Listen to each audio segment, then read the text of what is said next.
and untouched. But then, I never would have done this before. When I think back to that time, that 1 year which was nothing more than a blip in the timeline of my life, I'm not sure what I feel. It's not nostalgia. It's not fondness, and it's definitely not longing, but I realize how young we were. We were naive, yes, but I don't mean it like that. We were fresh and wild and free. Or at least that's what we were supposed to be. Maybe I wasn't, but he was. He who was rough and angry and pained. He looked at me and saw what he saw in himself. I was overcompensating for a rotten core with a perfectly preened exterior.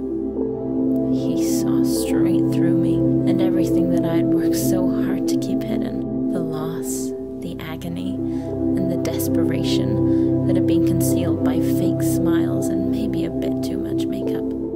I was far too busy ripping holes in my flesh to see him coming. He was a runaway train, a wildfire consuming everything in his path. He was hell-bent on self-destruction, and he was determined to drag me down with him. Together we fell, with our gnarled claws, desperately trying to grab onto something to stop us from plummeting down. But there was nothing, so we clung to each other. People tell me it wasn't love. It was confusion and exploitation, fueled by raging hormones and a desperate thirst for attention. No, it wasn't love. It was more than that. It was impatient and cruel and the complete opposite of everything it was supposed to be.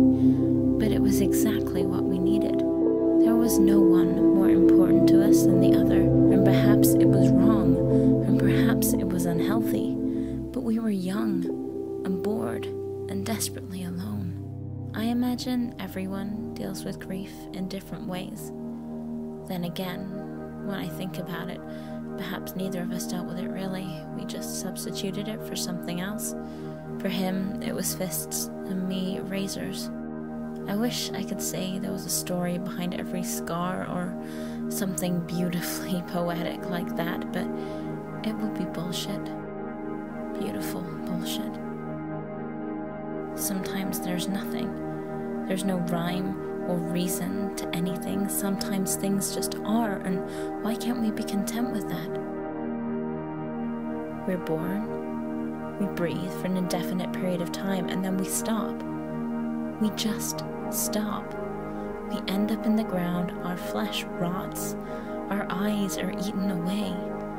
We decompose until we become an indistinguishable pile of bones, and that fleshy exterior that we spent far too long caring about has gone, lost to the dirt with the worms and the maggots.